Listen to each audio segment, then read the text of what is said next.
The wind had a voice in Wyoming. It was an old voice, worn thin from singing across 1,000 miles of frozen prairie and broken rock. It spoke of endings. It promised a cold so deep it could crack a man's bones and freeze the marrow within. The year was 1878, and winter had claimed the territory with a conqueror's malice. Jagged peaks, dusted with the first of the season's snow, clawed at a sky the color of tarnished steel. The air, sharp and clean, carried the scent of pine and the coming weight of a storm that would kill any living thing caught without shelter. Jack felt the promise in that wind. It worked its way through the seams of his wool coat and settled deep in his joints. He was a man made of straight lines and hard angles, his face a landscape carved by weather and memory. He rode with a slight forward lean, a posture that was less about horsemanship and more about a perpetual push against some invisible, oncoming force. His horse, a sturdy buckskin named Dusty, picked its way through the scree-littered trail with the grim patience of an animal long accustomed to its rider's obsessions. He was tracking a man. He was always tracking a man. This one's name was Silas Kane. The poster, folded and worn soft as cloth in his saddlebag, said Kane was wanted for fraud and theft, for relieving a church congregation of its building funds back east. To Jack, the name was just a sound and the crime was just ink on paper. What mattered was the $200. $200 was another month of movement, another month of putting distance between himself and the things that waited for him in the stillness of the night. He was not a man who enjoyed the hunt. There was no thrill in the chase, no satisfaction in the capture. It was a job, like mending a fence or digging a well, and he performed it with the same dispassionate efficiency. You found the trail. You followed the trail. You finished the job. Then you found another trail. It was the only way to keep the ghosts at bay. They hated the movement. They festered in silence, in the quiet moments when a man had nothing to do but think. His eyes, a pale and weary blue, scanned the terrain ahead. Kane was clever, but he was a city man. He left signs a child could follow, a broken branch here, a hastily doused fire there. He was running scared, and scared men made mistakes. Jack, on the other hand, was never scared. He had used up all his fear 14 years ago in a muddy Virginia field that smelled of iron and churned earth. A flicker of memory, sharp as a shard of glass, pierced the cold gray of the afternoon. Cannon fire, a sound so loud it became a physical pressure, a force that rattled the teeth and turned the air to a thick, vibrating jelly, the high, keening shriek of men, and a face, young and smeared with dirt, the eyes wide with a question that would never be answered. Caleb. Jack blinked, the image dissolving back into the snow-dusted pines. His younger brother, lost at Cold Harbor. He shook his head, a small, violent gesture, as if to dislodge the thought from his skull. Keep moving. That was the only remedy. The bounty wasn't just money. It was medicine. It was the price of forgetting. For a little while. The sky had been darkening for the last hour, the gray deepening to a bruised purple along the horizon. The wind, once a mournful singer, began to snarl. It picked up loose snow from the high ridges and flung it in stinging pellets against his face. The temperature dropped so fast it felt like a physical plunge, as if the whole world had fallen through a sheet of thin ice into the black water below. The first flakes were small and dry, but they were followed quickly by others, thick and wet and heavy. Within minutes, the air was a blinding, swirling curtain of white. The trail vanished. The mountains disappeared. The world shrank to the space immediately around him and his horse. Jack pulled his hat down low and wrapped his scarf tighter around his face, his breath instantly freezing on the rough wool. He knew this kind of storm. It was a killer. To be caught on an open prairie like this was a death sentence, a slow, freezing burial. Dusty whinnied, a nervous sound muffled by the wind, and stumbled as a drift of snow concealed a rock. Jack calmed him with a low word and a firm hand on his neck. The animal was exhausted, its flanks heaving. They couldn't last much longer out here. He was forced to abandon the hunt, to abandon everything but the single, primal instinct for survival. He let the reins go slack, trusting the horse's senses more than his own. They plodded on, two small, insignificant specks against the immense, indifferent fury of the blizzard. Time ceased to have meaning. There was only the cold, the wind, and the suffocating white. His limbs grew numb, his thoughts sluggish. Death was no longer a terrifying prospect. It was a quiet, seductive whisper, promising an end to the cold, an end to the memories. He was beginning to listen to that whisper when he saw it.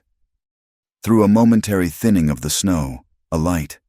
It was faint, a tiny, flickering spark of orange in the vast sea of white, a ghost in the storm. It could have been an illusion, a trick of his freezing mind. But it was enough.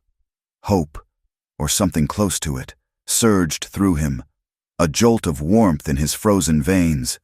He urged Dusty forward, his voice a raw croak. "Come on, boy. Just a little farther." He stumbled more than rode toward the light, his body a dead weight in the saddle. The source of the light slowly took shape, a small line cabin, the kind a rancher might build for his riders to use in the high country. It was half buried in snow, looking more like a natural feature of the landscape than a man-made structure. A thin curl of smoke, almost invisible against the white maelstrom, rose from a stone chimney. It was a miracle. But Jack had lived long enough to know that miracles were often just traps of a different kind. He slid from the saddle, his legs nearly buckling under him, and drew the heavy Colt from its holster. His fingers were so numb he could barely feel the cold steel, but the familiar weight of it was a small comfort. He approached the door with the slow, deliberate caution of a man walking into an ambush. Inside the cabin, Ilara moved with the quiet efficiency of a creature preparing for a long hibernation. She stuffed rags into the cracks around the single window frame and checked the heavy wooden bar that secured the door. Each movement was practiced, economical, born of a life that had taught her never to waste energy, never to waste hope. She had been here for 3 weeks, a fugitive in her own land. The cabin was her sanctuary and her prison. It had saved her from the early winter, but it had also trapped her with her thoughts. Memories swirled within its 4 walls, thick as the smoke from the hearth. She remembered her mother's hands, gentle and knowing, grinding herbs with a stone pestle. Ampetu we, morning star. Her mother had been called. She had taught Ilara the language of the plants, the secrets of the roots and leaves, the songs to soothe a fever, the poultices to draw out an infection. A lifetime of Lakota wisdom, passed down through generations. She also remembered the other hands, the ones that had pointed at her in the muddy streets of redemption, the scornful looks of the townsfolk, their mouths twisting around the word they used for her. Half-breed. She had lived her whole life between 2 worlds, belonging to neither. Her white father, a trapper, had taught her to read from his worn-out books before disappearing back into the wilderness, leaving her with a language that only deepened the chasm between her and her mother's people. But it was the betrayal that cut the deepest. It had a name and a face. Preacher Silas Kane. He had arrived in redemption with a silver tongue and eyes that promised salvation. The people had flocked to him. When the typhoid came, sweeping through the town and taking the weakest of the children, Ilara had tried to help. She had brewed the teas her mother had taught her, using willow bark to break the fevers and yarrow to fight the sickness. For a time, it seemed to work. But then more children fell ill, and the town's fear needed a target. Kane had provided one. He stood in his pulpit and twisted her knowledge into something dark and sinister. He called her remedies witchery, her heritage a mark of savagery. He took their grief and their ignorance and forged them into a weapon of hate, aimed directly at her. She had fled in the dead of night, the preacher's words ringing in her ears, the trust she had once held for humanity shattered into 1,000 pieces. A sudden heavy thud on the door made her jump, her heart seizing in her chest. It sounded like a thunderclap against the constant roar of the storm. She froze, every muscle tensed, her hand instinctively reaching for the long, sharp skinning knife she kept on the small table. Her isolation had honed her fear into a razor-sharp edge. She crept to the door, pressing her ear against the rough-hewn planks. listening. "Hello?" a voice called from outside. It was a man's voice, raw and strained, almost swallowed by the wind. "Anyone in there? I'm a traveler, caught in the storm. I just need shelter until it passes." Ilara didn't move. She didn't breathe. A traveler? Or one of them? One of the men from Redemption? Finally come to finish what the preacher had started?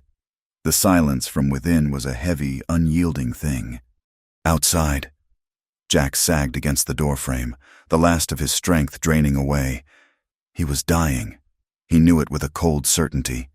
If he stayed out here for another 10 minutes, they would find his frozen body in the spring. He called out again, his voice cracking. "Please, I don't mean any harm." Still nothing. Anger, born of desperation, gave him a final burst of energy. He wasn't going to die like this, freezing to death on the doorstep of some squatter's shack. He put his shoulder to the door and pushed, testing its strength. It was solid. The sound of his weight against the wood made Ilara's decision for her. A man that desperate was either telling the truth or dangerous enough to try to break the door down. Either way, she was better off facing him on her own terms. She took a deep breath, gripped the knife tighter, and lifted the heavy bar. She opened the door only a crack, a narrow slit through which she could see him, but he could not easily enter. The man who stood there was a figure sculpted from snow and ice. His hat and shoulders were caked in white, and icicles clung to his beard and eyebrows. His face, what she could see of it, was hard-bitten and grim, but it was his eyes that held her. They were a startling, weary blue, stripped of all illusion, reflecting a bone-deep exhaustion that went far beyond the storm. She held the knife up where the sliver of light from the cabin would catch the blade. A tense negotiation began, their words snatched and distorted by the howling wind. "You can come in," she said, her voice steady despite the tremor in her hand. He nodded, a barely perceptible movement. "But your guns stay outside." He hesitated for a fraction of a second. His guns were a part of him. Giving them up was like giving up a limb. But the wind was tearing at him, and the promise of warmth from within the cabin was an irresistible siren's call. He looked from her dark, unflinching eyes to the visible blade of the knife and back again. "The rifle, too," she added. Too cold and too tired to argue, he finally gave a curt nod. He unbuckled his gun belt, the heavy Colt and its cartridge loops, and laid it carefully in the snow by the door. Then he unslung the Winchester from his shoulder and leaned it against the cabin wall. "Inside," she commanded, opening the door wider. "On that side of the room, and stay there." He stumbled past her into the small cabin, bringing a blast of Arctic air with him. The warmth was a shock to his system, a painful, prickling sensation that seemed to stab at his frozen skin. The space was tiny, Spartan, barely large enough for one person, let alone two. A small stone hearth glowed in one corner, casting flickering shadows on the rough log walls. A simple cot, a small table, and a few crates were the only furnishings. The metallic clatter of the door's bar sliding back into place sounded unnaturally loud in the sudden quiet. The first few hours passed in a silent battle of wills. They were two predators, wary and suspicious, forced to share a cage. Jack stripped off his frozen coat and chaps, laying them as close to the fire as he dared. He sat on the dirt floor, his back against the wall, and began the agonizing process of bringing his body back to life. He shivered uncontrollably, his teeth chattering, as he worked to restore feeling to his fingers and toes.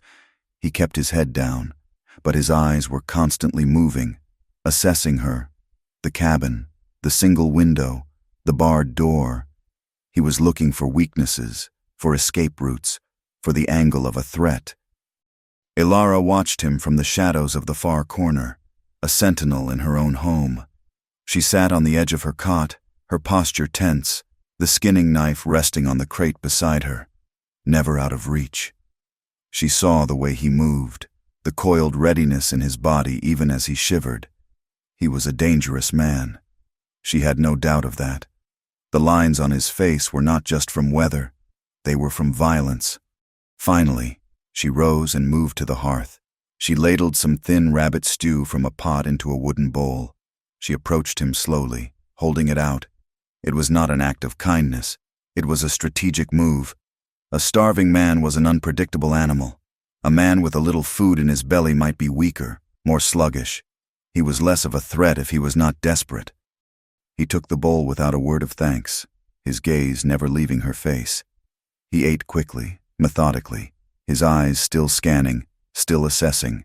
The stew was little more than broth with a few shreds of meat and wild onion, but it was hot, and it sent a welcome warmth spreading through his core.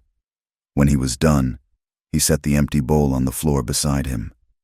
The silence returned, thicker and more suffocating than before. As night fell, the full ferocity of the blizzard descended upon the small cabin. The wind no longer sang or snarled. It shrieked, a high, unholy sound like a banshee mourning the end of the world. The tiny structure groaned and shuddered under the immense, growing weight of the snow on its roof. The forced intimacy of their shared space became unbearable. They were separated by only a few feet of floor. Their entire world shrunk to the flickering, claustrophobic circle of firelight. Every shift of weight, every breath, seemed to echo in the tension-filled air. To escape it, to find some private space in a room that had none. Jack leaned his head back against the log wall and closed his eyes, feigning sleep. But the moment his consciousness drifted, the ghosts he had been outrunning rushed in to fill the void. He was back in the muck and the rain of Virginia. The air was thick with the coppery smell of blood and the acrid smoke of black powder. He was kneeling, trying to hold something together that was determined to come apart. Caleb. His brother's face was pale, his breathing a wet, ragged sound. There was a hole in his chest, a dark flower blossoming on his blue union coat. "It's all right, Jack," Caleb whispered, a bloody froth on his lips. "I'm just tired." Jack thrashed on the cabin floor, a low moan escaping his throat. "No, hold on, Caleb, hold on!"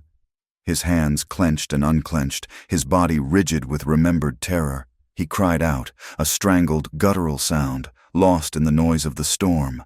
Ilara, startled from her own uneasy thoughts, scrambled to her feet, the knife in her hand. Her first instinct was defense. He was coming for her. But then she saw his face in the firelight. It was contorted not with malice, but with a raw, unfeigned agony that transcended any threat he might pose.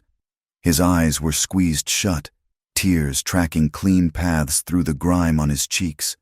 She saw not a predator, but a man being torn apart from the inside. She saw a pain that mirrored the deep, lonely ache in her own heart. Hesitantly, she lowered the knife. Her healer's instinct, buried for weeks under layers of fear and mistrust, began to stir. She moved toward him, her steps silent on the packed earth floor. Drawing on the knowledge her mother had given her, she took a small leather pouch from a crate. She measured out a pinch of dried chamomile flowers and a piece of valerian root, herbs for calming the spirit and quieting a troubled mind.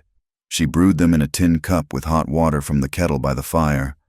She knelt beside him, the scent of the tea a small, earthy comfort against the violence of the storm. She placed a hand gently on his shoulder. "Mister," she said softly. "Mister, wake up." He came to with a violent gasp, his blue eyes flying open, wild and disoriented. He looked at the log ceiling, at the fire, and then at her, kneeling over him. Shame washed over his face, a dark flush that was visible even in the dim light. His defenses, the hard shell he had built around himself for years, were utterly shattered. He looked at her, truly seeing her for the first time, not as a suspicious squatter or a potential threat, but as a person. Her dark eyes filled with a quiet, hesitant compassion. She pressed the warm cup into his trembling hands. "Drink this," she whispered. "It will help you rest." He looked down at the cup, then back up at her face. For a long, silent moment, he did nothing. Then, slowly, he raised the cup to his lips and drank. The tea was warm and bitter, but it felt like an absolution. It was the first act of unconditional kindness he had accepted from another human being in more years than he could count. They didn't speak. No words were needed. She retreated back to her side of the cabin, and he leaned his head against the wall, the empty cup still cradled in his hands. The suffocating tension in the small room had eased, broken by the shared vulnerability of his nightmare. It was replaced by something new, something fragile and uncertain, a shared understanding of what it meant to be haunted. They were strangers, trapped together by a merciless storm, but in that moment, they were no longer entirely alone in their pain. The world outside the cabin had ceased to exist. There was no sun, no moon, only the perpetual twilight of the blizzard, a churning universe of white that had swallowed the mountains and the sky. Days bled into one another, marked only by the shifting quality of the light through the cabin's single, grime-streaked window and the slow depletion of their firewood. The cabin had become their entire world, a small, warm island in an endless, frozen sea. The raw hostility of their first hours together had frozen, cracked, and melted away, leaving behind a wary coexistence. Survival demanded a rhythm, and they found one in the small, necessary tasks that kept death from the door. Each morning, Jack would brace himself against the cold, clear the snow from the entrance, and spend an hour with the axe, his breath pluming in the frigid air as he worked his way through the small pile of logs stacked on the porch. He used the leftover planks from a broken crate to reinforce the wall where the wind hit hardest, the steady, rhythmic thump of his hammer a defiant heartbeat against the storm's roar. Inside, Ilara presided over their dwindling supplies with the meticulous care of a miser counting her gold. She rationed the dried jerky and the sack of flour, making a thin, watery gruel for their morning meal and a slightly thicker stew for the evening. The fire was her domain. She fed it, banked it, and seemed to draw a quiet strength from its steady, consuming warmth. It was the heart of their small world, and she was its keeper.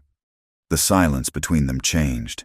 It was no longer the heavy, suspicious silence of two enemies locked in a cell. It became a space for observation, for a hesitant curiosity to take root. Jack found himself watching her hands as she worked. They were slender but strong, moving with a practiced grace as she ground her dried herbs with a smooth river stone. She would add a pinch of this or that to their stew, and he had to admit, it made the bland fare taste of the earth, of summer, of a world that was not cold and white. He saw the knowledge in those hands, an ancient, quiet wisdom that was as much a part of her as the color of her eyes. Ilara, in turn, observed him when he thought she was not looking. She noted the way he carried himself, the constant, coiled tension in his broad shoulders and back. It was the posture of a man who expected a blow to fall at any moment. That tension only seemed to ease when he was lost in a physical task, the swing of the axe, the hammering of a nail. In those moments, the ghosts that haunted his weary blue eyes seemed to recede, and she could almost glimpse the man he might have been before the world had laid its heavy, brutal hands on him.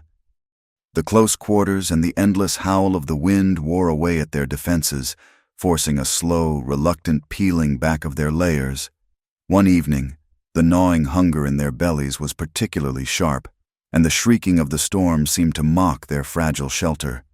The silence felt heavier than usual, filled with the unspoken fear that the storm, and their food, might outlast them. To break the spell, Jack reached into his saddlebag and pulled out a small, worn whittling knife and a piece of pine. He settled himself by the fire, the block of wood feeling solid and real in his hands. The small, repetitive motion of carving was a comfort, a way to occupy his hands and his mind. Ilara watched him for a long time, the firelight catching the focused line of his jaw. "What are you making?" she asked, her voice soft. He didn't look up from his work, his thumb testing the curve of the wood.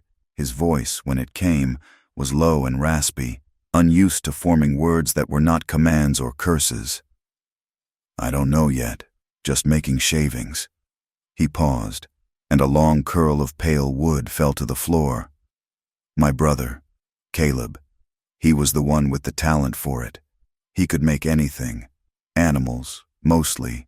Little birds. So small you could hold 3 of them in the palm of your hand. He'd get the feathers just right." He fell silent, but he kept carving, his movements becoming more deliberate.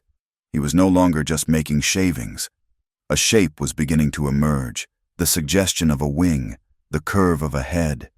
The air in the cabin grew thick with a grief so palpable it felt like a third presence in the room, a cold shadow that the fire could not touch. "We grew up on a farm in Ohio," he continued, his eyes still fixed on the wood. "Fields of corn, a creek full of sunfish. It was a quiet place." He hesitated, and for a moment, Elara thought he would say no more, but then he went on, speaking to the fire, to the memory. "I was different then. I thought I knew things. I believed in things. God, the union, the rightness of a cause.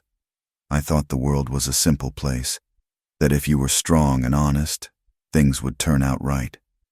He gave a short, bitter laugh that held no humor.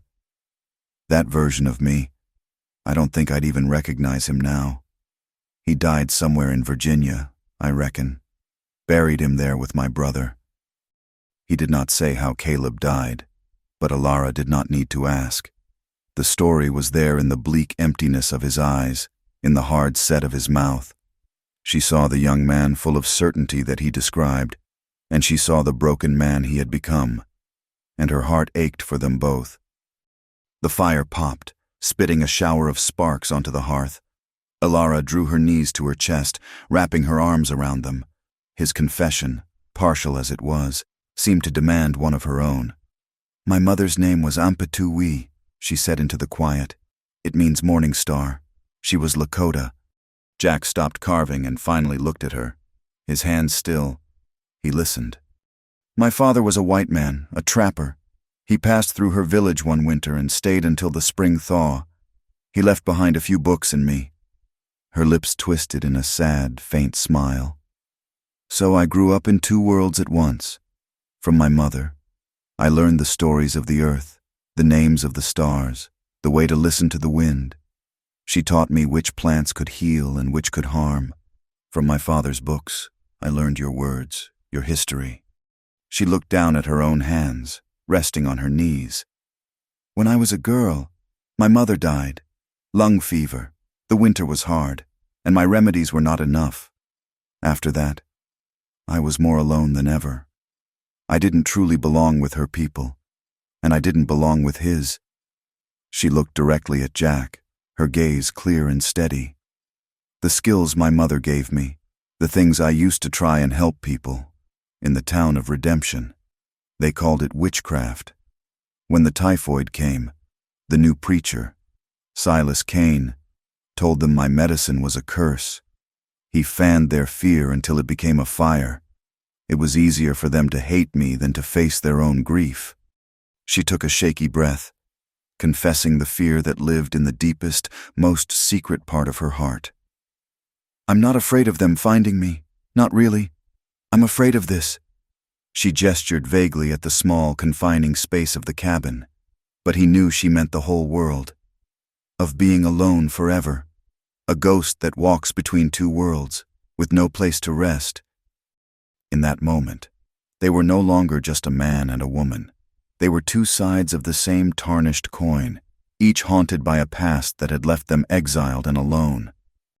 The moment of quiet understanding was shattered a few days later. The deep, relentless cold finally found the weakness in Jack's body. An old war wound, a piece of shrapnel still buried deep in the muscle of his thigh, began to ache with a fierce, biting intensity. At first, he ignored it, pushing through the pain with the grim stoicism he had learned long ago. But the ache deepened into a throbbing fire, and soon he was limping badly. By evening, a fever had set in, chasing the chill from his bones only to replace it with a burning heat. He sat by the fire, his face pale and slick with sweat, a tremor running through his powerful frame. Elara watched him, her brow furrowed with concern. She recognized the signs, the redness around the old, puckered scar on his leg, the heat radiating from his skin. The wound was infected. "You need to let me look at that," she said, her voice calm and even. He shook his head, his eyes glassy with fever. "It is nothing. An old friend, come to call." "It is poisoning your blood," she insisted, moving toward him. "If we do not draw the fever out, you will die." His reaction was swift and hostile. He recoiled from her, his hand instinctively going to his hip where his gun should have been. "I do not need your help," he growled, the words a low snarl. "Stay away from me." His fear of weakness, of dependence, was a wall he threw up around himself, a fortress built of pride and pain. But she was not deterred. The frightened woman who had hidden behind her knife was gone, replaced by the healer. Her mother's training was a current running deep within her, and it gave her a strength he could not intimidate. "You can be a stubborn fool and die here on my floor," she said, her voice sharp, cutting through his fevered haze. "Or you can let me help you. Either way, the decision must be made now." He stared at her, a silent war raging in his eyes, but the fire in his leg was winning, and the strength was leaching out of him. He finally slumped back against the wall, a gesture of grudging, resentful surrender. She worked quickly, her movements sure and professional. She prepared a poultice of willow bark to fight the fever and ground yarrow into a paste to draw out the infection. Her touch, when she finally laid her hands on his leg to clean the angry, inflamed flesh, was gentle but firm. He flinched, not just from the pain, but from the simple, shocking intimacy of it. No one had touched him with such tenderness in years. As she worked, his defenses, already weakened by the fever, completely crumbled. He began to murmur, his mind drifting back to the muddy fields of his past. He mistook her gentle touch for another's, his voice taking on a raw, heartbreaking softness. "It's all right, Caleb," he whispered, his eyes unfocused, looking through her, beyond her. "Just hold on. I will get you out of here. I promised Ma I'd look after you." Ilara's hands stilled for a moment, her heart aching with a profound empathy. She listened, becoming the silent confessor to his deepest shame. "It's my fault," he rasped, his breath catching in a sob. Sweat beaded on his forehead, and she gently wiped it away with a damp cloth. "I could not stop the bleeding. So much. I could not. The thing they do not tell you about war. It is not the men you kill that haunt you. It is the one you could not save." His voice broke, and a single tear escaped from the corner of his eye, tracing a path through the grime on his temple. In his delirium, his hand found hers, his fingers clutching at her with a desperate strength. "Do not leave me," he pleaded to the ghost of his brother. She held his hand tightly, her own eyes blurring with tears. For that one moment, she allowed herself to feel the profound human connection she had been starved of for so long. She was no longer just a healer tending a wound. She was an anchor, holding a drowning man to the shore. The fever broke in the cold, dark hours before dawn. Jack woke slowly, feeling weak and hollowed out, but clear-headed. He was covered in her spare blanket, and his head was resting on a rolled-up coat. The fire in his leg had subsided to a dull, manageable ache. He saw Ilara sleeping in a chair by the fire, her head slumped to one side, her face exhausted in the pale light. He looked at his bandaged leg, at her sleeping form, and at the small, discarded bowl that had held the poultice. A wave of emotion so powerful it stole his breath washed over him. She had not just saved his life. She had stood watch over his soul in its darkest hour and had not turned away. Something had irrevocably shifted between them. The physical barrier of his wounded leg had been crossed, and with it, an emotional wall had come tumbling down. When she woke, the air in the cabin was different, charged with a new awareness. They could no longer deny the powerful pull they felt toward each other, an attraction born of shared pain, of mutual respect for the resilience they saw in each other, and of a loneliness so deep it felt like a part of their very bones. The cabin, once a prison, now felt impossibly small, the air thick with unspoken desire. They found excuses to be near each other, their hands brushing as she gave him a cup of water, their eyes meeting across the fire and holding for a heartbeat too long. The storm chose that night to unleash its final, violent crescendo. The wind, which had howled for days, now rose to a deafening, demonic scream. The entire cabin shuddered as if in the grip of a giant hand. A loud crack, like a pistol shot, echoed from above, followed by the groan of tortured wood. A section of the roof, heavy with a week's worth of accumulated snow, was threatening to collapse. "The main beam," Jack said, struggling to his feet. "It is splitting." In the darkness, lit only by the frantic, dancing firelight, they worked together. They wedged the cabin's small, sturdy table under the failing beam, their movements desperate and synchronized. They were pressed close in the narrow space, their shoulders and hips brushing, their breath misting in the cold air, the adrenaline of the moment, the primal fear of being buried alive, and the burgeoning desire that had been simmering between them for days finally ignited. When the beam was braced, they stumbled back, their hearts pounding in unison, from fear and from something else entirely. They huddled by the fire, seeking its warmth, but the chill they felt was not from the cold. It was the icy touch of all the years of solitude, all the lonely nights, the emotional tension between them, stretched taut for days, finally snapped. Jack reached out, his movements slow, deliberate. He touched her face, his calloused, trembling fingers tracing the line of her jaw with a reverence that made her breath catch in her throat. It was a simple gesture, but it held all the words they had not been able to say, all the fear and longing and shared understanding. He looked at her, his weary blue eyes stripped of all their defenses, filled with a raw vulnerability she had never imagined she would see. He had been alone for so long, and in her, he saw a reflection of his own brokenness and the possibility of being made whole. He started to pull back, the old habits of cynicism and duty rising up to reclaim him. He was a bounty hunter. She was a fugitive. Their worlds were meant to be solitary. But Alara saw the conflict warring within him, the retreat from the very thing he so desperately needed. In that instant, she made a choice. She would not let him go. She would not let them both sink back into the cold darkness of their separate lives. She covered his hand with her own, holding it fast against her skin, her touch both a comfort and a claim. The wind howled outside, a primal scream that echoed the storm raging inside them both. Leaning in close, so close he could feel her breath on his cheek. Her voice was a desperate, urgent whisper against the noise, a plea and a command all in one. "Don't stop me now, Cowboy." He didn't. In that moment, in the heart of a frozen, dying world, they surrendered, not just to each other but to the terrifying, beautiful, defiant possibility of feeling something again. It was a raw and intense collision, a desperate grasp for life, two lonely, damaged souls finding a moment of fierce, burning sanctuary as the storm raged on.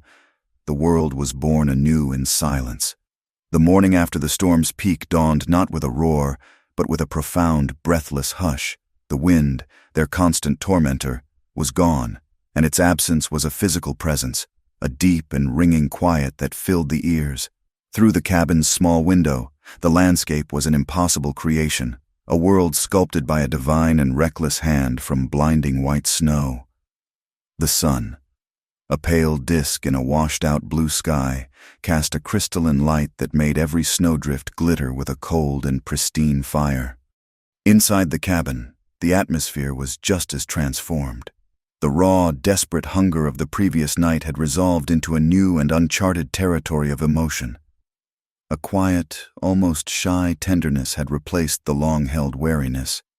They moved around the small space with a heightened awareness of each other, their bodies tracing new, careful orbits. A hand offered to help her from her makeshift bed on the floor. A glance held a moment longer than necessary. The silence was no longer a weapon or a shield. It was a space for contemplation, for the quiet absorption of the change that had occurred between them. For their morning meal, Ilara mixed the last of their flour with melted snow and cooked 2 small, thin cakes on a heated stone by the fire. She gave one to him, and they ate without speaking. It was a simple act, the sharing of their last rations, but it felt like a sacrament. a silent acknowledgement of the bond that had been forged between them in the heart of the blizzard. They were no longer just two strangers sharing a shelter. They were partners in a shared survival, keepers of each other's most secret pains. As the sun climbed higher in the sky, its pale light gained a surprising strength. The sound of dripping water began, a soft, rhythmic patter as snow and ice started to melt from the cabin's roof. The sound was a promise of a thaw, of an end to their confinement. But it struck both Jack and Alara with a sudden, unwelcome chill. The reality of their situation returned with the slow, steady drip. The storm was over. Their prison was about to release them. But in the long days of their shared ordeal, the prison had become a refuge, the only place in the world where they were not entirely alone.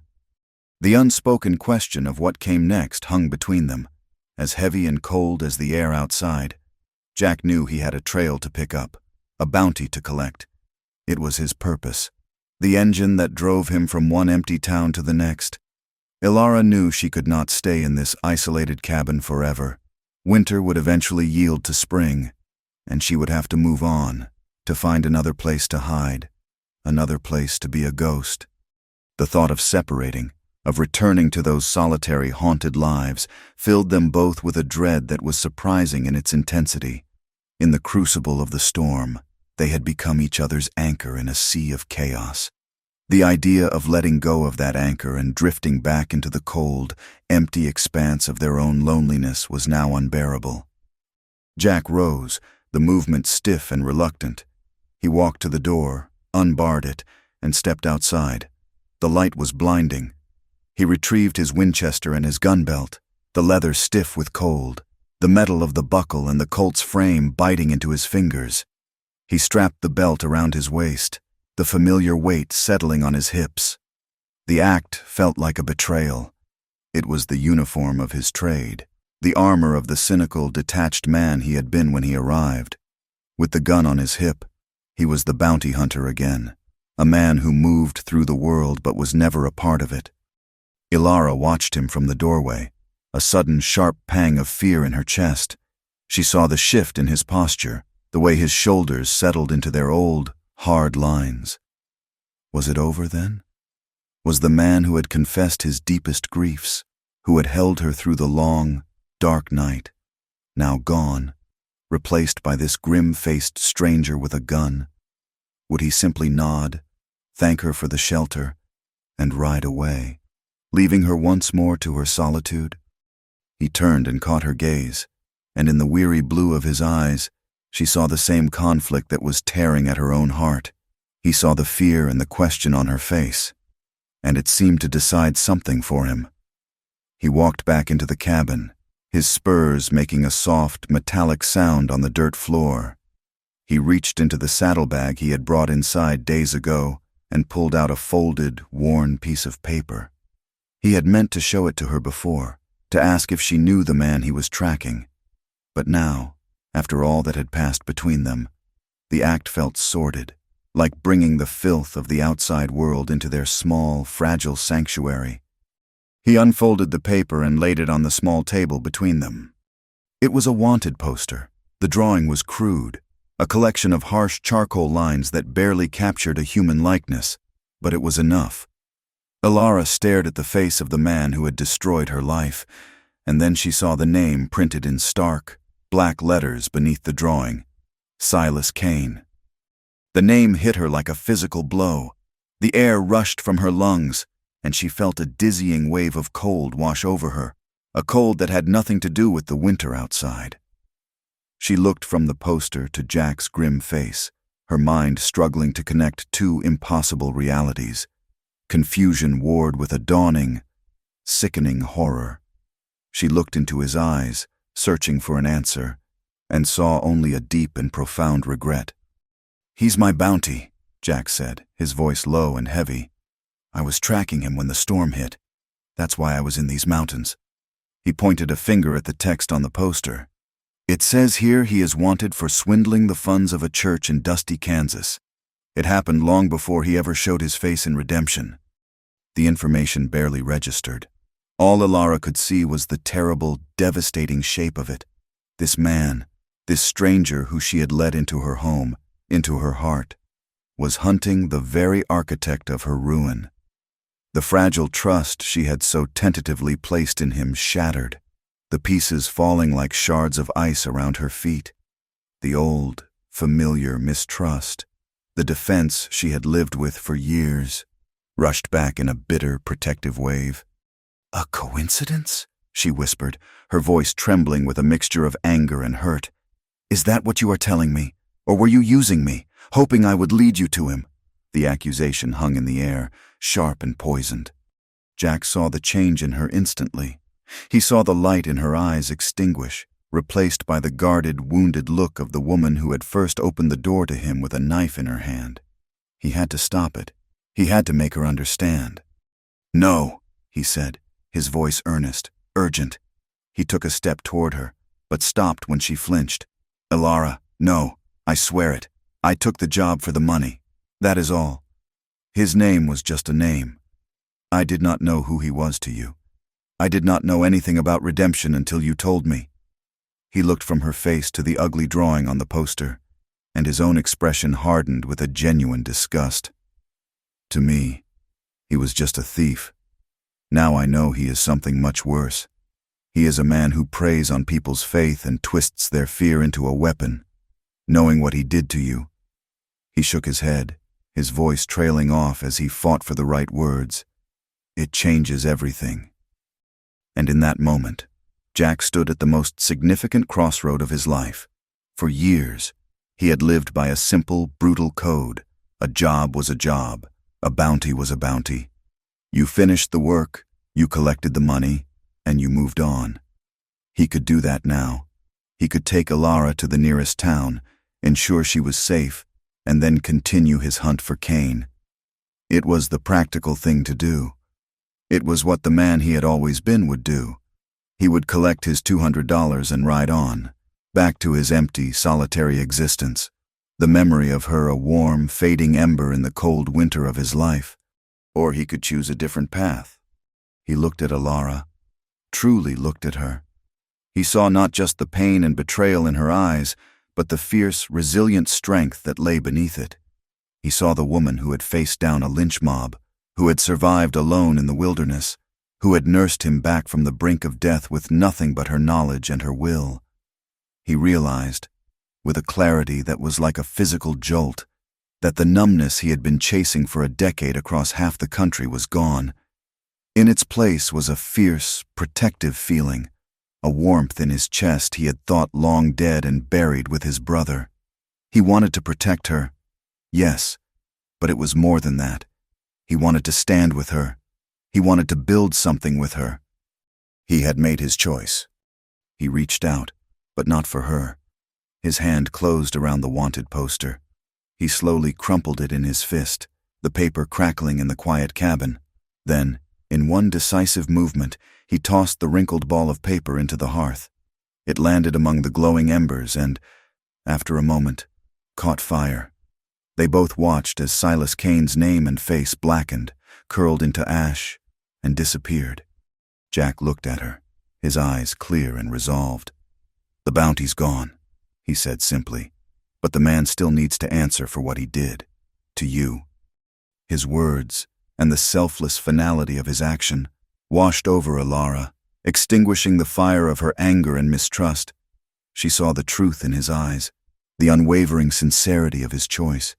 He had given up his profession, his identity, for her. He had chosen her. The broken pieces of her trust began to knit themselves back together, forming something stronger, more resilient than before. His decision transformed them. They were no longer just survivors or lovers. They were a partnership, forged in fire and ice, bound by a shared purpose. They would not let Silas Cain escape his reckoning.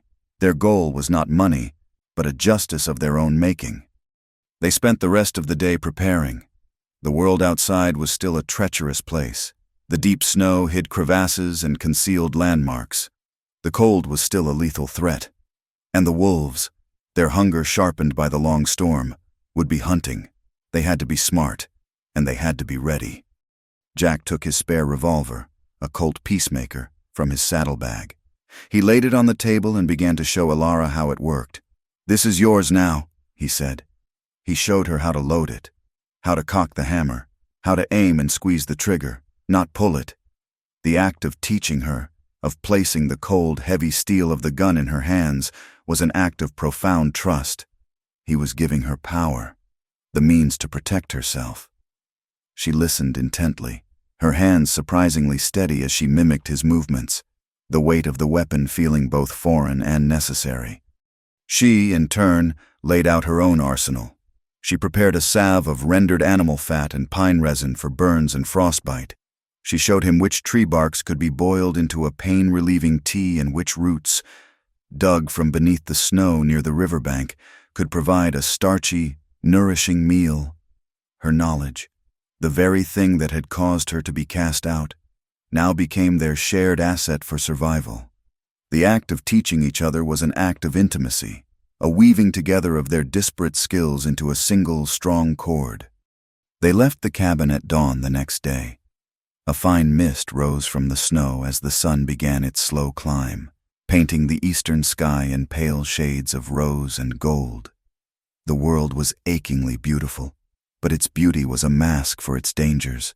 They rode out into the vast white wilderness, their two horses, Dusty and Alara's wiry little Mustang, struggling through immense, sculpted drifts of snow. Jack's years of tracking and Alara's innate knowledge of the land were essential. He could read the subtle signs of a trail that was all but invisible, while she could look at a line of distant peaks and know which way the rivers would run, which passes would be blocked by snow, and which valleys might offer shelter. During the day, they were focused, their words few and practical. But at night, a different kind of closeness returned. They would build a fire in the shelter of a rocky outcrop or a dense stand of pines and huddle together for warmth under a shared blanket. The stars above them were chips of ice in an endless, black sky. In these quiet, stolen moments, they talked, their voices low. They shared not just stories of their pasts, but dreams for a future that, until recently, neither had dared to imagine. Jack, the man who had needed to constantly keep moving, spoke of a deep-seated desire for a piece of land, a place to be still, to build something that would last. Alara spoke of a world, or just a small corner of it, where a person was judged not by their blood or the fears of others, but by the quiet truth of their own character. Their bond deepened with every mile, with every shared hardship and every whispered confidence. Their journey through the treacherous, post-blizzard landscape was a mirror of their own internal journey toward healing and hope. They were no longer just fleeing the ghosts of their pasts. They were actively, defiantly, riding toward a future they would have to forge together, with their own hands, in the heart of a savage and beautiful land. After a week of grueling travel through a landscape of blinding white and frozen blue, the town of Redemption was a foul-smelling, muddy scar on the land. It was a stark and ugly contrast to the pristine, deadly beauty of the wilderness they had just survived. The town huddled in the shadow of a brooding, snow-capped mountain, a collection of false-fronted buildings and rough-hewn cabins lining a main street that was a long, churning river of mud and melting snow. The air, which should have been clean and sharp at this altitude, was thick with the smell of wet wood smoke, manure, and a kind of brittle, sanctimonious piety that was more suffocating than the smoke itself. They rode in slowly, their horses picking their way through the muck. The silence that greeted them was not the peaceful quiet of the wilderness, but a hostile, watching silence. Faces appeared in windows, their expressions shuttered and suspicious. Men stopped their work to stare, their hands resting near their hips. Jack, a stranger with a hard face and a gun on his hip, was an object of immediate caution, but it was Alara who drew the true venom. Her return was a stone dropped into a stagnant pond, the ripples of fear and hatred spreading instantly. A woman on the boardwalk saw her, gasped, and quickly herded her children inside as if the plague itself had ridden back into town. Whispers followed them, insidious and sharp as burrs, clinging to them as they passed. "The witch! It's her! Half-breed!"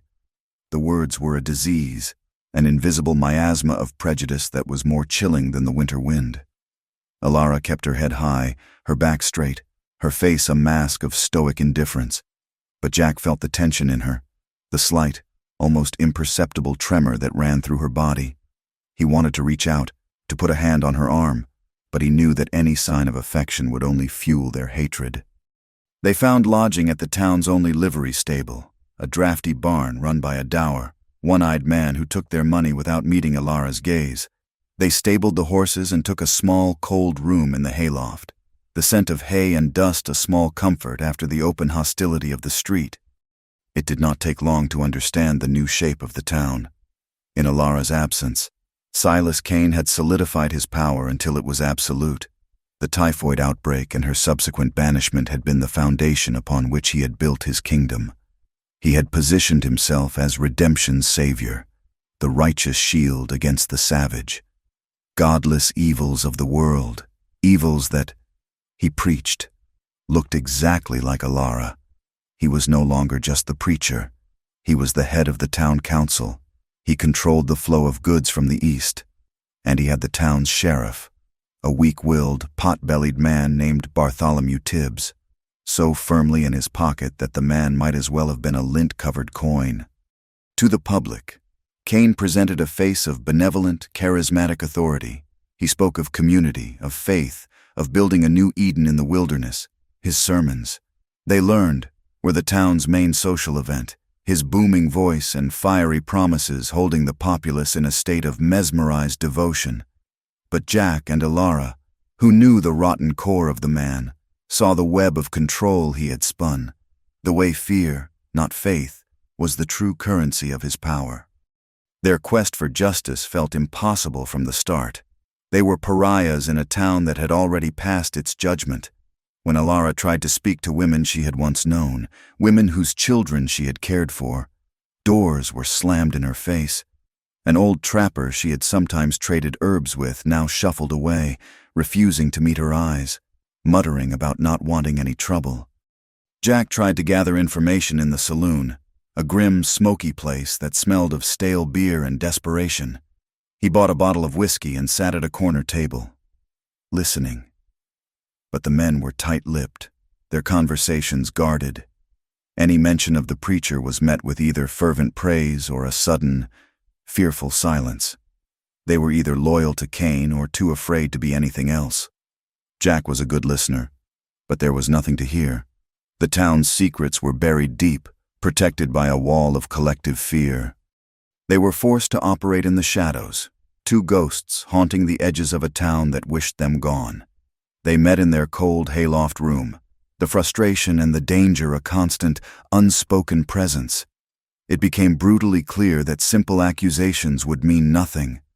Her word against his, it would be her, the outcast, against the town's beloved savior. They needed proof, something hard and undeniable that would shatter the benevolent mask Kane wore. They needed evidence of his fraud from the past, and if possible, something to connect him to the sickness that had torn the town apart and led to her exile. One night, as they sat sharing a meager meal of dry bread and jerky, a memory surfaced in Alara's mind. "There is a place," she said slowly, her eyes distant, "a hidden spring back in the hills behind the church. My mother showed it to me. The water there is different. It has a strange, metallic taste. She said the rocks there bleed iron into the water." Jack looked at her, waiting. "The town well is deep," she continued, her voice growing stronger as the suspicion took shape. "It draws from the underground water table. That spring, it is not far from the well. If someone knew the land, knew where the water flowed underground." The implication was monstrous. "You think he poisoned the well?" Jack asked, his voice a low growl. "I think he might have found a way to contaminate it," she corrected, "to introduce the sickness, or something that would make people sick. Then he could blame my remedies when they failed to work against a poison he himself had administered." It was a diabolical theory, but it fit the twisted nature of the man. They decided to investigate that very night. Under the cover of a moonless, star-dusted sky, They slipped out of the livery and made their way through the back alleys of the town. Every dog's bark, every shuttered window, felt like an accusation. They moved like shadows, their feet silent in the still damp mud. The area around the town well was deserted. Jack stood watch, his hand resting on his Colt, while Alara lowered a bucket and drew up a sample of the water, pouring it into a small glass bottle she had brought. The second part of their journey was more perilous. The spring was located on a rocky ledge up the hill behind the church, Cain's fortress. They had to climb in the dark, their hands grabbing at frozen roots and sharp rocks, the sound of their own breathing unnaturally loud in the still night air. They were halfway up the slope when they heard voices. 2 men, carrying lanterns, were patrolling the church grounds, Cain's private watchdogs. Jack and Alara froze, flattening themselves against the cold earth behind a thicket of barren chokecherry bushes. The men passed so close that they could smell the cheap tobacco on their breath. They waited, their hearts pounding a frantic rhythm against their ribs, until the men's voices and the swinging arcs of their lanterns had faded into the distance. They found the spring in a small, hidden grotto, the water bubbling up from a fissure in the iron-stained rocks. The metallic smell was strong. Alara filled a second bottle. The journey back was just as tense, a slow, nerve-wracking retreat from the heart of the enemy's territory. Back in the hayloft, they had 2 bottles of water, but no way to prove a connection. It was a piece of the puzzle, but it was not enough. Their break came from an unlikely and tragic source. The next afternoon, while Jack was tending to the horses, a young man approached him. He was hardly more than a boy, with a thin, angular frame and a perpetually worried expression. He moved with a skittish, nervous energy. It was David, the stable hand, the ostracized son of the town drunk. "You're the man who came with her," David said, not quite meeting Jack's eye. He was twisting a piece of straw in his chapped hands. "What of it?" Jack's tone was cautious, edged with suspicion. "My sister, my little Sarah. She was one of the ones who died," the boy said, his voice cracking. "The preacher said it was Alara's doing, but I never believed it. I saw her give a tonic to one of our horses once, when it had the lung fever. The horse got better. She was always kind." Jack stopped his work and gave the boy his full attention. "I don't trust him," David whispered, his eyes darting around the stable to make sure they were alone. "The preacher, he talks of God, but his eyes are cold. Last week, a stranger came to town, a fancy man in a city suit. I saw him talking with the preacher behind the church. They were arguing about money, a lot of money. The stranger said Cain had promised to pay him his share. Cain told him to be patient, that the town's coffers would soon be his to control." Jack's blood ran cold. This was it. This was the connection to the fraud back in Kansas. "What else did you hear?" "Nothing. The preacher saw me and sent me away, but he was scared. I could see it in his eyes." David finally looked up, his gaze direct and filled with a desperate, pleading hope. "They say you are a bounty hunter. Are you here for him?" Jack made a quick decision. He trusted the raw, honest grief in the boy's face.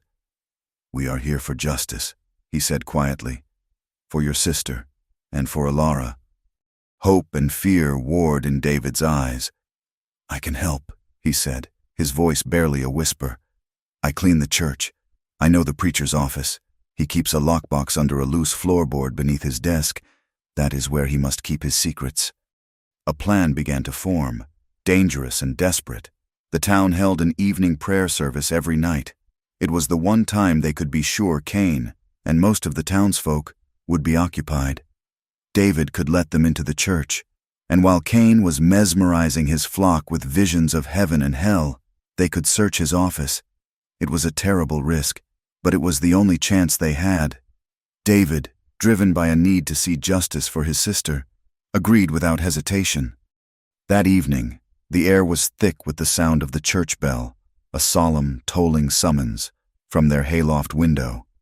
Jack and Alara watched as the good people of redemption, wrapped in their Sunday best, made their way to the house of God.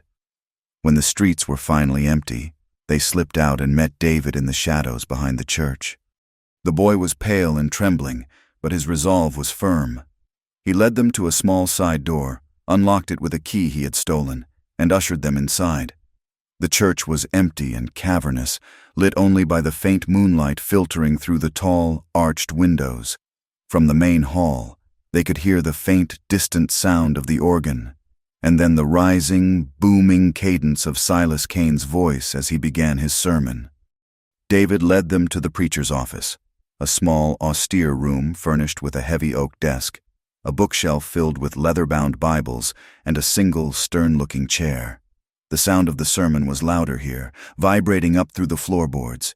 Cain's voice was a disembodied, hypnotic rumble, a constant, terrifying reminder of the man who stood just a few dozen feet away. "The floorboard is here," David whispered, pointing to a spot under the desk. Jack knelt down, and using the tip of his knife, he pried up the loose plank. In the dark cavity beneath, there was a heavy, black metal lockbox. It was locked. Without a word, Jack drew his Colt, and using the heavy butt of the gun, he brought it down hard on the lock. The sound was like a cannon shot in the quiet room. They all froze, their breath held, listening. But the preacher's voice from below never faltered. He was in the full, fiery throes of his sermon, his voice rising and falling in a passionate rhythm that drowned out all other sounds. Jack struck the lock again, and this time it broke with a sharp crack. He lifted the lid. Inside, nestled among stacks of banknotes, were two leather-bound books. One was a ledger, the other was a journal. Ilara took the journal, her hands shaking as she opened it to a random page. Cain's handwriting was a neat, precise script, a stark contrast to the ugliness of his words. She read a passage aloud, her voice a horrified whisper. "The ignorance of these people is a resource, a field to be plowed and harvested. They will give anything, believe anything, to feel safe. The fever was a gift from Providence, a tool to separate the wheat from the chaff, and to place the leadership of this flock into a shepherd's worthy hands." It was all there. His contempt for the townsfolk, his detailed plan to use the typhoid outbreak to seize control, and in the ledger, Jack found what he was looking for: meticulous entries detailing the funds stolen from the church in Kansas, and payments made to a man for procuring a virulent culture to be introduced into the Redemption water supply. They had it. They had everything. As Jack was placing the books into his coat, the doorknob to the office began to turn. They froze, their blood turning to ice. David, reacting with a courage that belied his youth, shoved the lockbox and the loose floorboard back into place just as the door creaked open. It was not Cain. It was Sheriff Tibbs, his moon-like face beaded with sweat.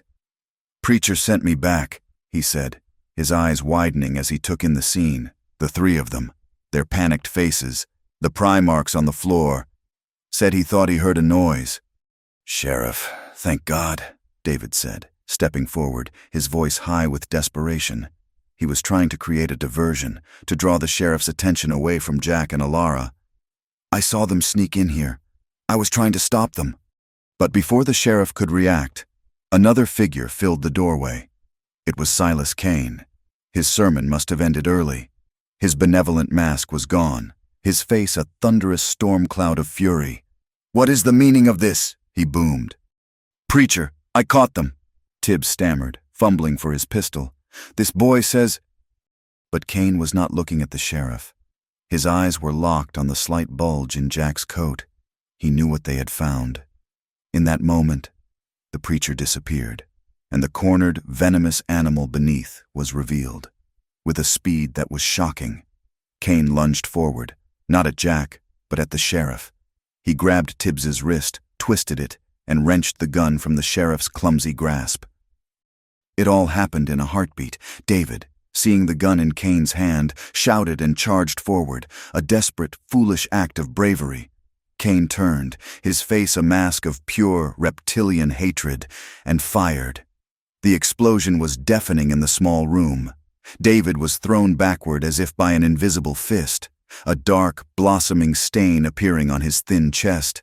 He collapsed to the floor, his life extinguished before he even hit the ground. Cain turned the smoking pistol on Jack, But Alara screamed and threw a heavy Bible from the bookshelf at him. The book struck Cain in the side of the head, and his shot went wide, splintering the doorframe. Jack lunged, grabbing Cain's wrist, and they crashed against the desk. The gun flew from Cain's hand, skittering into a dark corner. In the struggle, Cain's elbow caught Jack high on the shoulder, sending a shock of white-hot pain through him. The gunshot had alerted the town. Shouts were rising from outside. Cain, his eyes wild with cunning, saw his chance. He scrambled away from Jack and pointed a trembling finger at him. "He has killed the boy!" he shrieked, his voice once again the powerful, convincing instrument of the preacher. "Help! The bounty hunter has murdered poor David in cold blood!" A brutal, horrifying climax erupted. The townsfolk, their prayerful mood instantly transformed into a frenzied rage, poured out of the church. They saw the scene through Cain's eyes, the dead boy on the floor, the armed stranger, and their beloved preacher, the victim of a vicious assault. The cry went up, "Lynch him!" Jack knew they were trapped. He was wounded, and the truth would be drowned in the mob's bloodlust.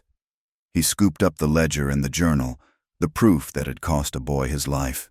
"Ilara, the stable, go!" He drew his own Colt, not to kill, but to provide cover. He fired a shot into the ceiling, the blast momentarily stunning the front of the mob. It gave them the precious seconds they needed. They fought their way out of the office and through the stunned crowd, a sea of hateful, contorted faces. A bullet splintered the wood of a church pew next to Ilara's head. They burst out into the cold night air and ran, the sounds of the lynch mob, a baying, inhuman roar, hot on their heels. They reached the stables, bullets kicking up mud around their feet. Jack fought the barn doors open while Ilara untied their frantic horses. They scrambled into their saddles and galloped out into the main street, fleeing redemption with a posse already forming behind them. They had the proof that could ruin Silas Cain, but they had paid a terrible, bloody price. An innocent life had been sacrificed. An old wound in Jack's shoulder had been violently reopened, and they were no longer just outcasts. They were fugitives, branded as killers, with the full, misguided weight of the town's righteous fury bearing down on them. They rode like furies, their flight a desperate, frantic prayer against the rising sun. There was no thought, only instinct. They pushed their horses without mercy, a reckless, punishing pace that devoured the miles and left the animals heaving, their flanks slick with sweat despite the biting cold.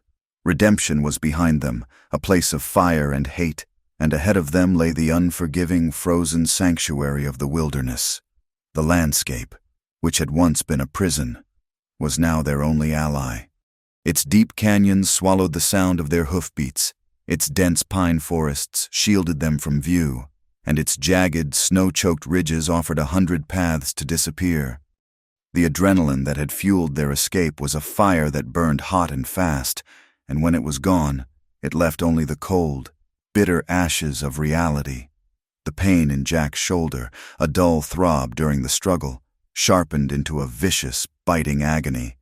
He could feel the steady, warm seep of blood down his back, a slow draining of his strength with every jarring stride of the horse. Ilara rode close beside him, her face pale and set, her eyes constantly scanning the back trail. They were no longer just outcasts, hiding from prejudice. They were fugitives, branded with the hot iron of murder, with a price on their heads and a posse at their heels. They found their first precarious sanctuary in the fading light of that terrible day, a shallow cave hidden behind a curtain of ice, where a waterfall had frozen solid in its descent down a sheer rock face. They collapsed there, man and beast, in a state of utter exhaustion. Ilara, her hands swift and sure despite her trembling, tore a strip from her petticoat and packed the bleeding wound in Jack's shoulder, her touch gentle but her face grim. They ate nothing, their hunger forgotten in the face of their fear and their grief for the boy who had died for them. The posse from Redemption was relentless. For 3 days, they were hunted. They moved at night, traveling through terrain that would have been treacherous even in daylight, and hid during the day in a series of desolate, forgotten places. They spent one day shivering in an abandoned trapper's lean-to, its roof sagging under the weight of the snow, listening as the world held its breath. The second day found them pressed flat in a dense thicket of aspens deep in the mountains, the white bark of the trees a poor camouflage for their dark coats.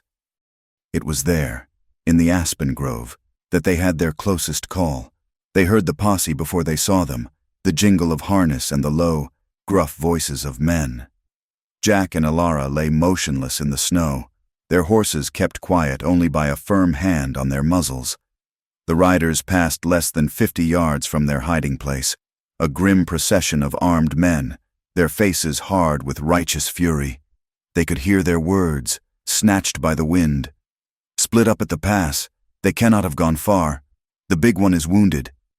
They waited, not daring to breathe, until the sounds had faded completely, leaving only the whisper of the wind in the trees and the frantic, hammering beat of their own hearts. This period was a crucible, a trial of fear and endurance that stretched their nerves to the breaking point. But the cold, the fear, and the constant movement were taking their toll on Jack. His wound, hastily cleaned and packed, was not healing. A dark, angry redness spread across the skin of his shoulder, and the pain became a constant, burning fire that no amount of stoicism could ignore. His condition worsened with terrifying speed. The wound had become infected. By the fourth day, he was consumed by a raging fever. He swayed in the saddle, his eyes glassy and unfocused. He slipped in and out of consciousness, his mind becoming a raging battlefield where the horrors of the past and the present bled into one another in a nightmarish tapestry. He was back in the muddy trenches of Cold Harbor, the air thick with the screams of dying men. He saw the face of his brother, Caleb, pale and fading. Then Caleb's face would morph into the shocked, innocent face of the boy, David, a dark stain blossoming on his chest. He was haunted by the violence he had both witnessed and enacted, a long, bloody accounting of his life. In his delirium, he began to push Alara away. He would thrash and cry out, his words a broken, fevered litany of self-loathing. "Go," he rasped, his hand batting weakly at her when she tried to help him. "Leave me. Save yourself." His eyes, when they focused on her, were filled with a terrible, agonized lucidity. "I am a curse," he whispered, his voice raw. "Everything I touch turns to blood and dust. I bring death. Alara, run before I bring it to you." But she refused to leave him. This was a deep and emotional test of her own strength, her own resilience, and she met it with a fierce, unyielding resolve. She would not let him be consumed by the darkness that he believed was his destiny. All of her knowledge as a healer, the legacy of her mother, was now put to the ultimate test. The roles were now completely, utterly reversed. The strong, capable bounty hunter was as helpless as a child, and she, the hunted outcast, became his sole protector, his lifeline. She found a defensible shelter, a small, dry cave set deep into the side of a rocky, pine-studded hill, and there she made her stand. While he burned with fever, she foraged in the frozen landscape, her search a desperate prayer to the earth. She chipped away ice and dug through snow with her bare, numb fingers to find the small, feathery leaves of feverfew to fight the infection. She gathered sap from the pines, boiling it into a sharp, clean-smelling antiseptic wash. She kept the fire burning day and night, and through the long, freezing nights, when his shivers were so violent she thought they might break him, she lay beside him, warming his shaking body with her own. She was not just his nurse, she became his confessor, his anchor to reality in the storm of his fevered dreams. She talked to him for hours, her voice a low, soothing presence against the backdrop of his pained groans and delirious cries. She told him stories her mother had told her, ancient tales of the stars and the seasons, of the trickster coyote and the wisdom of the buffalo. She talked about her own life, about the small joys and the deep sorrows, weaving a thread of her own humanity for him to hold on to in the darkness. She reminded him of who he was beyond the soldier and the bounty hunter, of the man who carved birds from wood, who dreamed of a quiet piece of land, who had looked at her with such tenderness in his eyes. The physical act of nursing him was intimate and profound, stripped of all romance and laid bare to its elemental core. She cleaned his festering wound, her touch gentle despite the grim task. She hunted a snowshoe hare with the revolver Jack had given her and boiled the meat into a thin broth, patiently feeding it to him spoonful by spoonful, coaxing him to swallow. She held him through the violent shivers and wiped the sweat from his brow. In these long, desperate hours, their love became what it truly was, not a soft, gentle thing, but a raw, fierce, elemental force. It was the stubborn, unyielding will to keep another person alive in a world that seemed determined to kill them. As the fever raged at its peak, it burned away the last of his defenses, the last of his secrets. He spoke his deepest truths into the quiet of the cave, his words the rambling, honest confessions of a man who believes he is dying.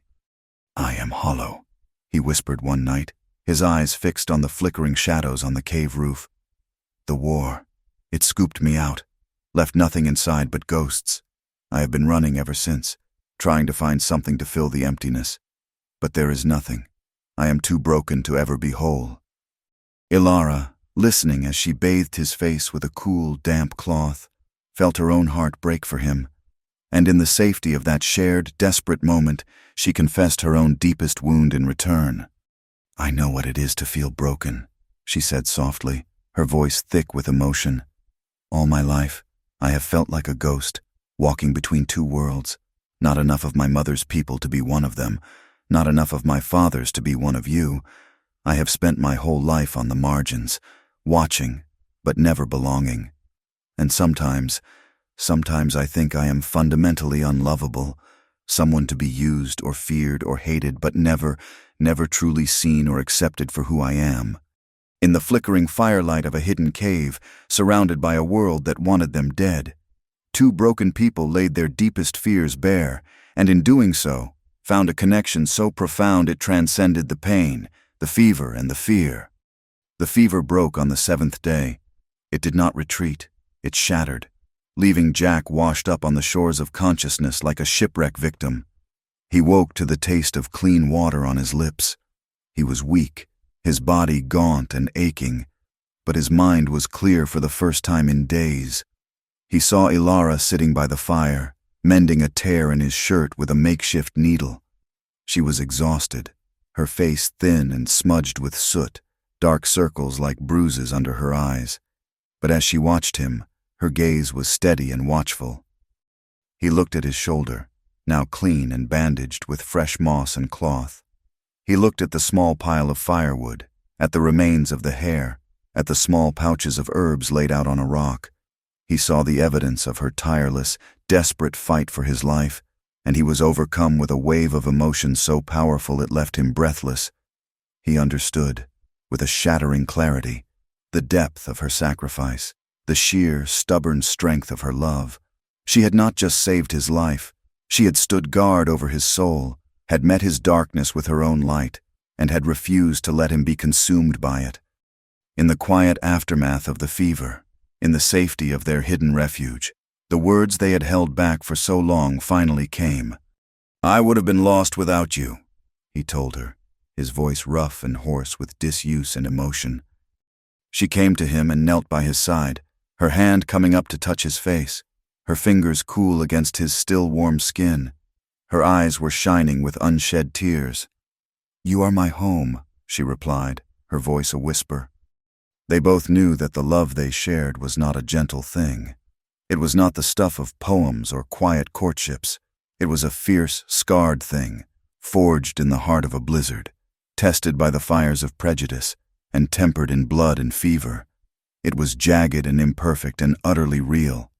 And in that moment, they knew it was the only thing they had left in the world. As Jack slowly regained his strength over the next few days, they were forced to face the future. The incriminating ledger and journal, which Ilara had protected, were a constant, heavy reminder of their purpose. They were a testament to the justice they had failed to achieve, and a memorial to the innocent life that had been lost.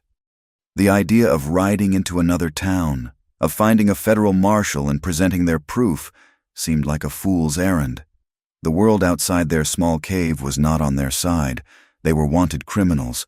A poster with Jack's face on it, branding him a murderer, was likely already making its way across the territory. The law, which should have been their ally, was now another enemy. They sat by the fire, the reality of their situation settling upon them like a shroud. They made a painful, heart-wrenching decision. They would not seek societal justice. The world of men, with its laws and its towns and its lynch mobs, had proven itself to be too corrupt, too cruel. It had cast them out, and now they would accept that exile. Their only hope for peace, for a life together, lay in disappearing completely. They would find a place so remote, so forgotten, that the world and its misguided justice would never find them. A place where they could build a life based on their own terms, governed by their own simple code of love and survival. It was a retreat from the world, but it was also an act of profound defiance. If the world would not give them justice, they would create their own.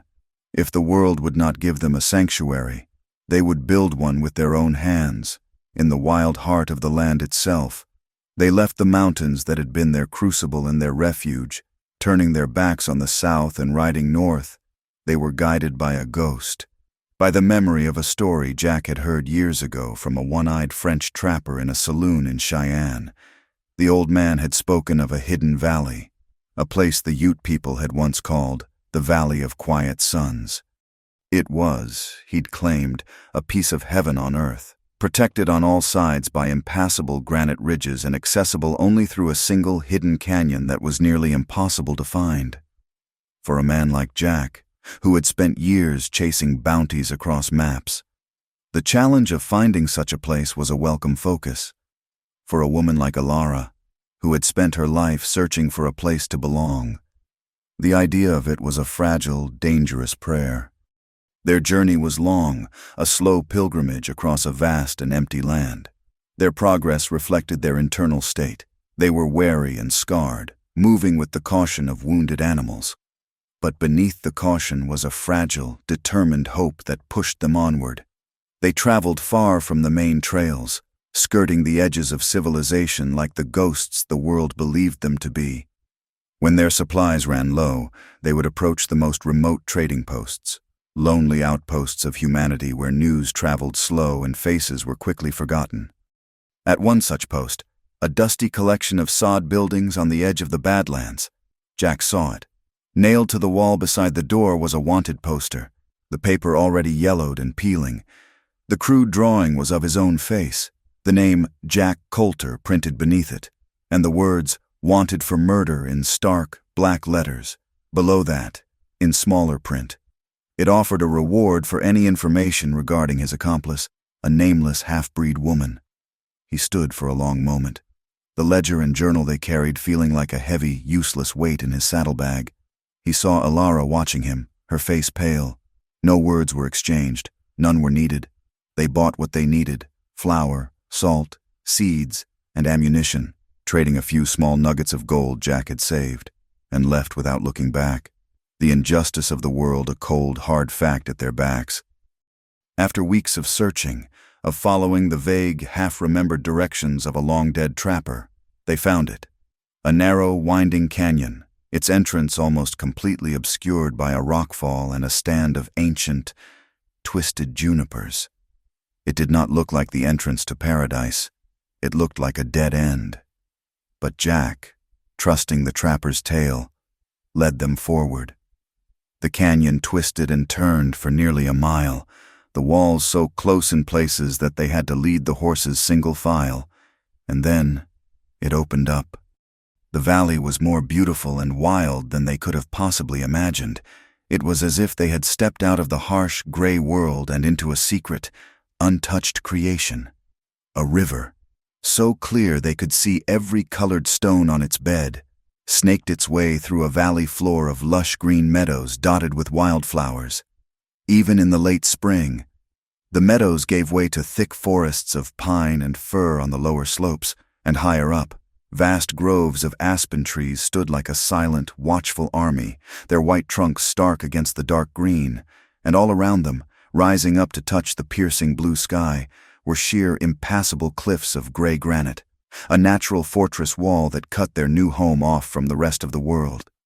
It was a place of profound, staggering peace, a paradise earned through hell. And here, for the first time in a very long time, they finally allowed themselves to breathe. Their first year in the valley was one of hard, restorative labor. They were not just building a home, they were rebuilding their lives, and they did it side by side. Their movements a synchronized, unspoken dance of true partnership. They chose a spot on a gentle rise overlooking the river, sheltered by a stand of tall pines. Using Jack's strength and tireless resolve, they felled trees, the sharp, clean ring of his axe a new and welcome sound in the quiet valley. He showed Elara how to score and hew the logs, and together they notched them and raised the walls of a small, sturdy cabin. Using her knowledge of the earth, she taught him how to mix a perfect daubing from the rich river clay, grass, and water, and they packed it into the gaps between the logs until the cabin was sealed tight against the wind and the cold. They worked from sunup to sundown, the physical exertion a healing balm that grounded them in the solid, tangible present. The hard work scrubbed away at the trauma of their past, replacing the memories of fear and flight with the satisfying ache of tired muscles and the pride of accomplishment. Jack hunted the deer and elk that roamed the valley, his skills now used not for money, but for sustenance. Elara fished in the clear river and planted a garden near the cabin with the seeds she had carefully preserved, her hands, which had once been a source of suspicion, now coaxing life from the rich, dark soil, every stone laid for their hearth, every log notched for their walls, every seed planted in their garden was an act of defiance, an act of reclaiming their own existence. They were building a home not just of wood and stone, but of love and resilience. In the secluded, quiet world of their valley, their love, which had been born in the violence of a storm and forged in the desperation of a manhunt, finally had the chance to deepen and settle. The frantic, clinging need for survival was replaced by a quiet, steady companionship that was as solid and comforting as the cabin they had built. They found a profound joy in the simplest of things, the warmth of the fire on a cold night as the snow fell softly outside their single window, the taste of the first sweet carrots and tender lettuces from their garden, the shared, companionable silence of sitting on their small, hand-built porch, watching the sunset paint the granite cliffs in shades of orange and rose and purple. The ghosts of their pasts still lingered. They were not magically healed. Some nights, Jack would wake with a choked cry, his body rigid, the muddy fields of Virginia still too close behind his eyes.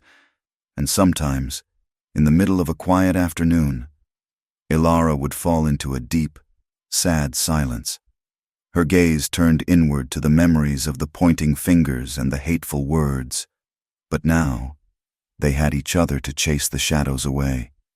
He would hold her until the trembling in her hands stopped, and she would talk to him in a low, soothing voice until the ghosts of the war receded and he was back with her. In their quiet valley, they were not perfect, but they were healing, and they were healing together. Elara taught Jack the names of the plants, the way to tell yarrow from Queen Anne's lace, the difference between the song of a sparrow and the call of a hawk. At night, she taught him the Lakota names for the constellations, the stories her mother had told her about the great river of stars that flowed across the sky. He, in turn, taught her how to read a map of the territory, how to track a wounded deer for miles, how to predict the weather by the shape of the clouds over the high peaks.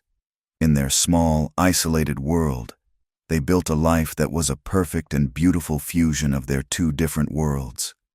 Their hard-won peace was shattered one golden afternoon in late autumn. The aspen trees on the high slopes had turned a brilliant, fiery yellow, and the air was crisp and clean with the promise of the coming winter. Elara was tending to her garden, gathering the last of the season's herbs to dry for the cold months ahead. Jack was down by the river, sharpening his axe on a whetstone.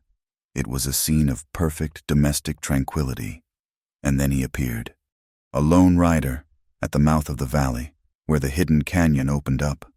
Jack saw him first. He dropped the axe and his hand went instinctively to the Colt on his hip. His body instantly coiled and tense.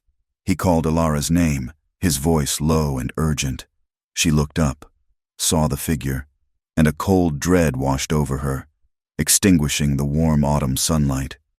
The rider came on slowly, deliberately. As he drew closer, they could see that he was a changed man. It was Silas Kane, but the charismatic, well-fed preacher was gone. The man who rode toward them was gaunt, his fine clothes tattered and worn.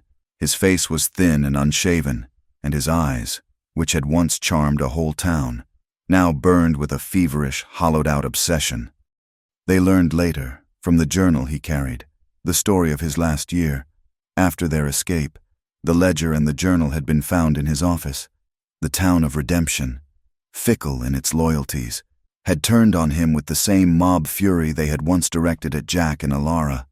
His reputation, his power, everything he had built, was ruined.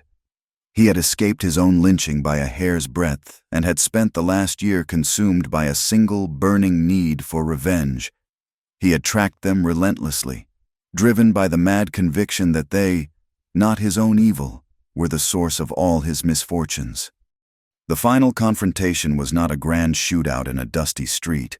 With the town watching, it was a tense, personal, and brutal battle for survival in the Eden they had built with their own hands. Kane was not there for a fair fight. He carried a rifle and a burning torch. As he got within range, he flung the torch, a flaming arc of hate, toward their cabin. He meant to destroy their world, just as they had destroyed his. But Jack was no longer the weary, cynical bounty hunter. Alara was no longer the frightened, helpless victim. The torch fell short, hissing out in the damp grass. Jack moved, not with the cold efficiency of a killer for hire, but with the fierce, primal desperation of a man defending his home, his life, his family. He fired a single shot from his Colt, not at Kane, but at the ground in front of Kane's horse, sending the animal rearing in panic. As Kane fought to control his mount, Alara, who had disappeared into the trees at Jack's command, began to put her own intimate knowledge of the valley to use. She let out a sharp, piercing bird call from the woods to the left of Kane, drawing his attention, making him think they were trying to flank him, while he was distracted. Jack moved through the trees on the right, circling around him. It was a hunter's dance, and for the first time, they were hunting together. Alara set off a small rock slide on the slope above Kane, a tactic she had once seen used by bighorn sheep, the clatter of stones further spooking his horse and confusing him. She was not a damsel in distress. She was a partner in the fight, her mind and her knowledge of the land as deadly a weapon as Jack's gun. The confrontation ended, as so many things in their valley did. By the river, Kane, unhorsed and frantic, made a final, desperate stand at the water's edge. Jack met him there. It was a brutal, close-quarters struggle, a battle of fists and knives and raw, desperate strength. In the end, Jack's years of hard living and the strength born of a righteous purpose won out. He overpowered Kane, sending the preacher's knife spinning into the river, and stood over the man who had caused them so much pain, his own knife pressed against Kane's throat. And in that moment, he had a choice. The old Jack, the man hollowed out by the war, would have ended it without a second thought. He would have collected the final, unspoken bounty on this man's life and felt nothing. But Alara's love, and the life they had built together, had changed him. He looked up and saw her standing on the riverbank, her face pale but her eyes steady, trusting him. He realized that to kill Kane now, to shed his blood on this sacred ground, would be to allow the man's poison to taint their sanctuary forever. It would be a victory for the very darkness they had fought so hard to escape. Instead, with a final grunt of effort, he disarmed Kane completely and hauled him to his feet. He made his decision. He retrieved Kane's horse. He filled a single canteen with water from the river. He shoved the reins and the canteen into Kane's trembling hands. "Get on," Jack commanded, his voice cold and hard as river stone. He pointed with his knife, not at Kane, but out of the valley, back toward the unforgiving wilderness from which he had come. And if you ever show your face in this valley again, I will not be so merciful. Banishment. Jack realized it was a fate far worse than a quick death for a man like Silas Cain, a man who fed on the fear and admiration of others. To be cast out, alone, into the vast, indifferent wilderness with nothing but his own rotten soul for company, that was true justice. They would not let his blood stain their home. They stood together and watched him ride away, a pathetic, diminished figure, until he was swallowed by the shadows of the canyon and was gone. The story concludes in the quiet aftermath. The sun was beginning to set, and the valley was filled with a soft, golden light. Jack and Alara stood on the porch of their cabin, the home they had defended, the home they had saved. He wrapped his arms around her, and she leaned back against his chest, their quiet breaths mingling in the cool evening air. They watched the last of the sun's light fade from the high granite peaks, the rock turning from fiery orange to a soft, bruised purple. The threat was gone. The last ghost of their past had been faced and vanquished and finally laid to rest. They were scarred, and they knew the world outside their hidden valley was still a harsh and unjust place. But here, in this small, protected pocket of the world, they had found more than just survival. They had found justice on their own terms. They had found a profound love, born of shared pain and quiet understanding. And they had found a glimmer of hope, a hope as resilient and beautiful as the wild, untamed land they now, finally, called home. Jack bent his head and kissed her hair, and together, they turned away from the fading light and went back inside, toward the warm, welcoming glow of their cabin. Two broken halves made whole, their future stretching before them, quiet and full of promise.